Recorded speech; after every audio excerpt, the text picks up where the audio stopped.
Hello, I'm Bill Maher, and welcome to Real Time with Bill Maher. It's called Real Time because all other time is fake and all other people exist only in relation to me. Basically, I have a bad case of main character syndrome, and I am also incapable of forming my face into any expression that isn't nauseatingly smug.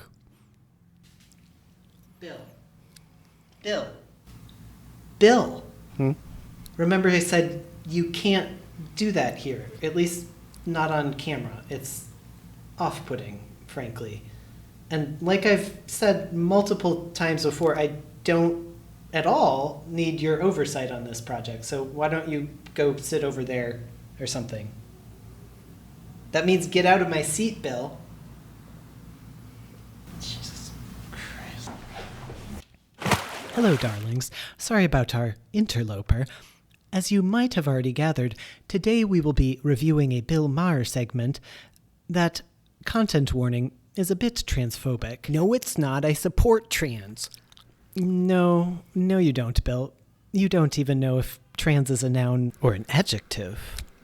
And it's not June anymore, so you can stop pretending to be an ally now. All right, let's just stick with the plan and watch Bill's weird transphobic segment that he still insists is not transphobic.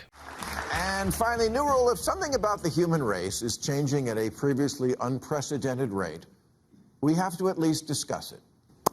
Bill, why do you have to smack your lips like that? It's not... Don't do that. Broken down over time, the LGBT population of America... The LGBT population? Why the hesitation, Bill? Do you not know what this letter is? It's pronounced Q, Bill, and that's not even the whole acronym. Get your act together. The LGBT population of America seems to be roughly doubling every generation. According to a recent Gallup poll, less than 1% of Americans born before 1946, that's Joe Biden's generation, identify that way. 2.6% of boomers do, 4.2% of Gen X, 10.5% of millennials, and 20.8% of Gen Z. Which means if we follow this trajectory, we will all be gay in 2054. Ah, yes, the requisite pause for the laugh track and extra smug expression to go along with your complete lack of understanding. As great as it would be to have a 100% queer population, that is simply not what is happening. Cis-het people just gradually hate us a bit less, and in turn queer people feel more comfortable coming out of the closet and living their truth, as it were. This trend you're so worried about will eventually and, unfortunately, level out. And then who's going to buy this chair?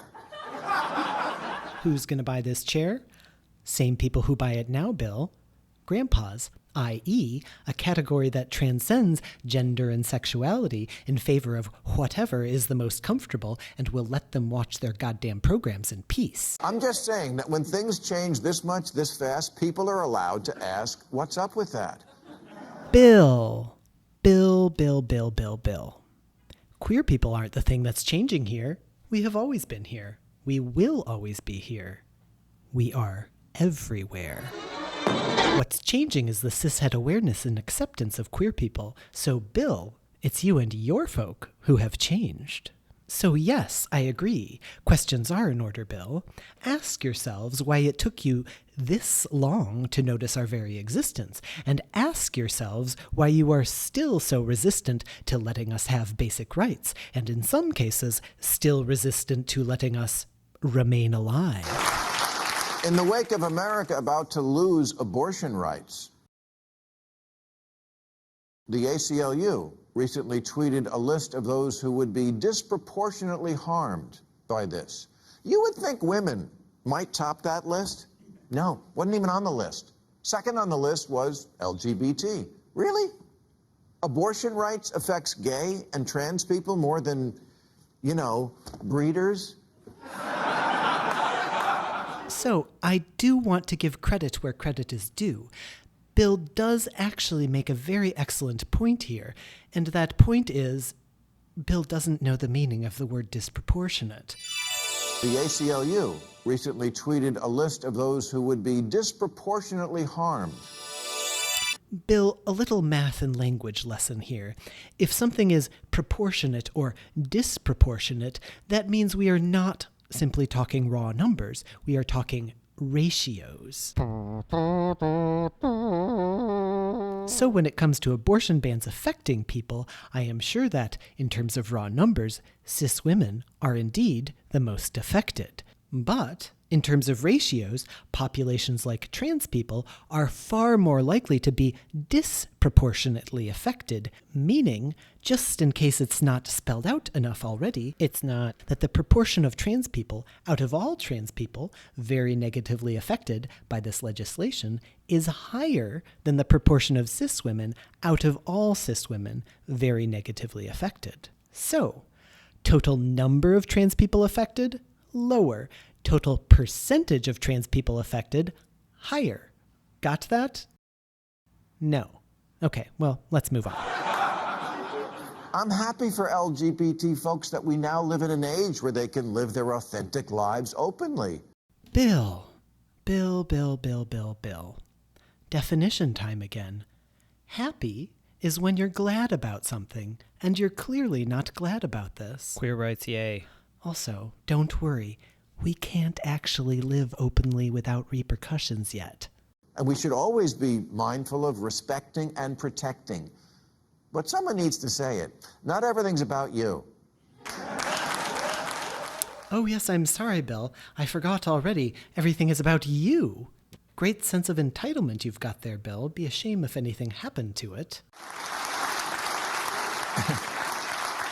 And it's okay to ask questions about something that's very new. Bill, once again, not new. Your awareness of queer and trans people is apparently new, but queer and trans people? We are not new. Very new and involves children. The answer can't always be that anyone from a marginalized community is automatically right, trump card, mic drop, end of discussion. Because we're literally experimenting on children. Bill, I'm going to have to stop you here again. We are not experimenting on children, Bill. You see, the thing with facts, Bill, is you can't just say something and then it's true. Trust me, I've tried. And if that were how things worked, I would be a cis-het person. Maybe that's why Sweden and Finland have stopped giving puberty blockers to kids. Because we just don't know much about the long-term effects. Although common sense should tell you that when you reverse the course of raging hormones, there's going to be problems. We do know it hinders the development of bone density, which is kind of important if you like having a skeleton. Fertility and the ability to have an orgasm seem also to be affected. This isn't just a lifestyle decision. It's medical. Weighing trade-offs is not bigotry. Bill. Just because some other countries have transphobic laws doesn't prove it's the right thing to do. If everyone else jumped off a cliff, would you jump too, Bill? Yes. I'm beginning to think you weren't on the debate team, Bill, because your reasoning skills are quite bad. Also, Bill, kids aren't on puberty blockers for more than a few years. And even if, and that's a big if, there are some negative side effects, none of those side effects is as negative as, I don't know, death. And I don't say that to be histrionic. Measures like puberty blockers are in many cases life-saving interventions. So are you saying, Bill, that it's better to be dead, but like at least you didn't have a slightly increased risk of osteoporosis and low fertility? Yet when a book questioning the sudden uptick in transitioning children was released, a trans lawyer with the ACLU named Chase Strangio tweeted, "Stopping the circulation of this book and these ideas is 100% a hill I will die on." How very civil liberties of him. Oh, Bill, you seem to be confused again. Chase disagrees with this book, as do I, and has made it a mission to counteract the ideas and messages promoted by this book. That is, in fact, his civil liberty, yet you seem to be implying that it's not? Chase, by the way, has just been named one of the grand marshals of this year's New York City Pride March, along with 3 other trans people and a lesbian. What's missing here?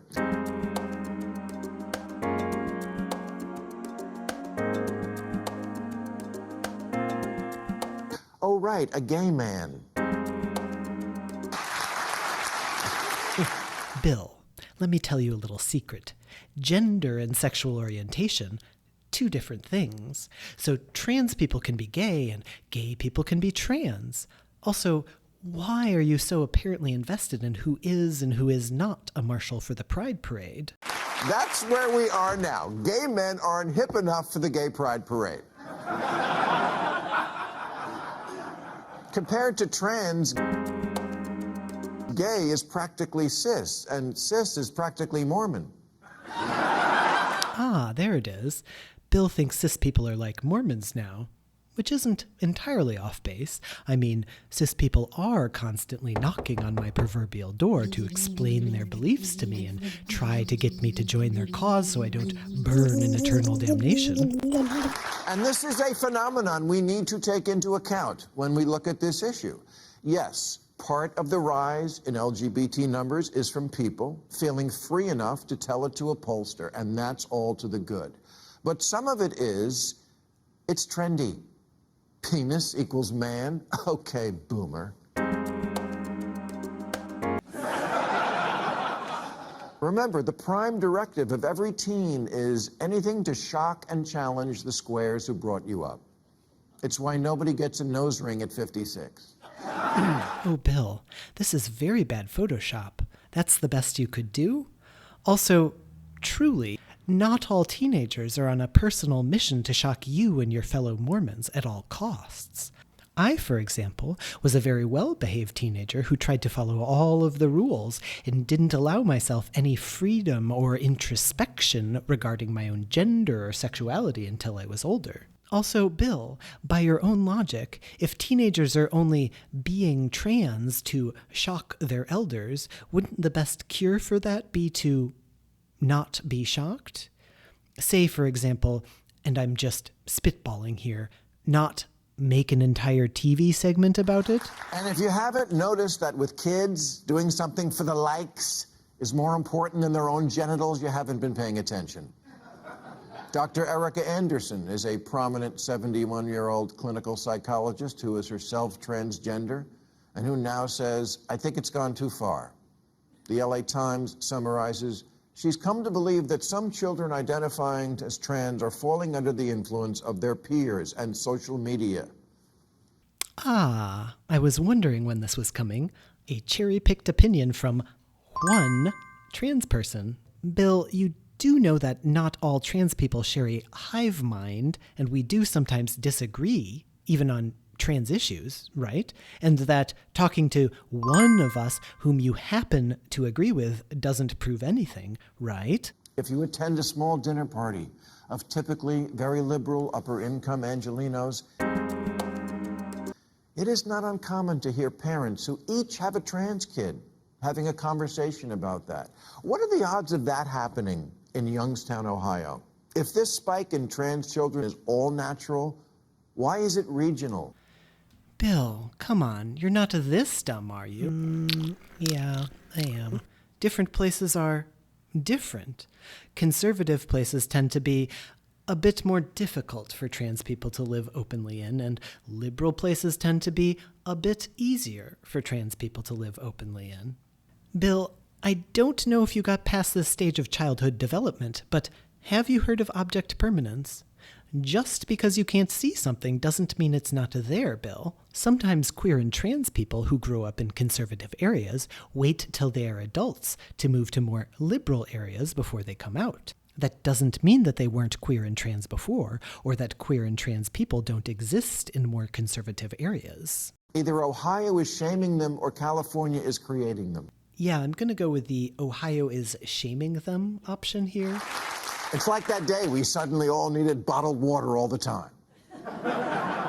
No, it's not like that at all. Also, I don't remember that day. If we can't admit that in certain enclaves there is some level of trendiness to the idea of being anything other than straight, then this is not a serious science-based discussion. So it's either trendy or no science. That's a false choice, Bill. It's not either or. Science is very trendy. It's a blow being struck in the culture wars using children as cannon fodder. I don't understand parents who won't let their 9-year-old walk to the corner without a helmet, an EpiPen, and a GPS tracker. And God forbid their lips touch dairy. Okay, sidebar, but what is going on in this picture? The headless adult here seems to not at all understand how to hold a glass and would surely have dropped and broken it if this helpful child hadn't come along. Here, honey, let me just dip my whole ass thumb into your milk before you drink it. Okay, I didn't have milk or an actual glass on hand, so... But hormone blockers and genital surgery, fine. Okay, Bill. We've already been over the hormone blockers issue, so I won't delve into that again. But genital surgery? Children are not getting genital surgery, Bill. That's not happening. You know, the general cis understanding of trans people has so little to do with reality that sometimes I think cis people are just playing a game of telephone with their understanding of trans issues, like, whoa, check it out. Some trans people get gender-affirming bottom surgery, also sometimes known as genital surgery. Pass it on. Hey, Bill. All trans people get genital surgery. Pass it on. All trans people get genital surgery when they are tiny little children, and they are doing it just to shock us because they think we are all Mormon. Genital surgery, fine. Talk about a nut allergy. Bill, you're doing the thing where you erase trans men and AFAB non-binary people while also managing to shit on trans women and ignoring the fact that not all trans people get surgery. Bill, that's not very nice, Bill. I guess penises are gross now, but one might come in handy later on. Bill, do you have a penis savings account? A penis Roth IRA?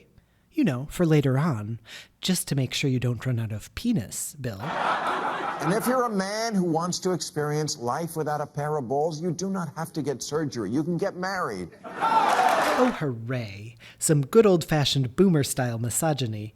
Women are the worst. Am I right, Bill? I kid. Oh, we joke.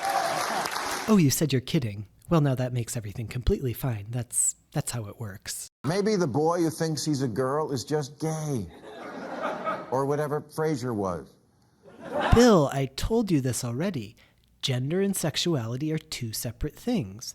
Were you not taking notes, Bill? You're going to fail the test. Yes, there's going to be a test. Maybe the girl who hates girly stuff just needs to learn that being female doesn't mean you have to act like a Kardashian.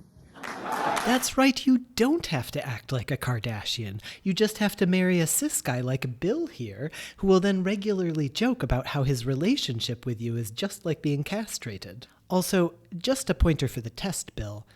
I think you were trying to talk about trans men here. Trans men are not trying to find some new non-Kardashian way to be female.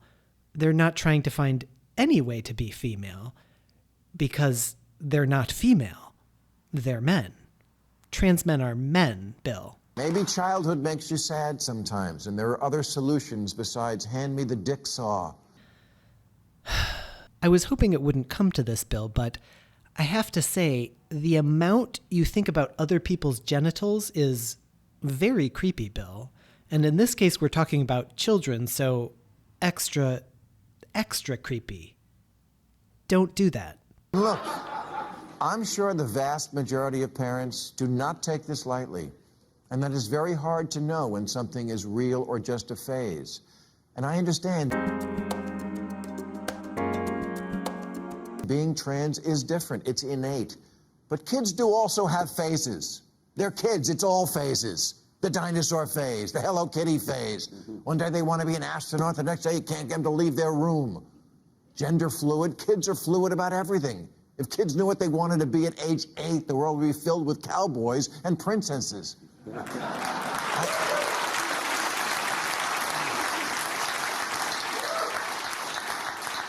I wanted to be a pirate. Thank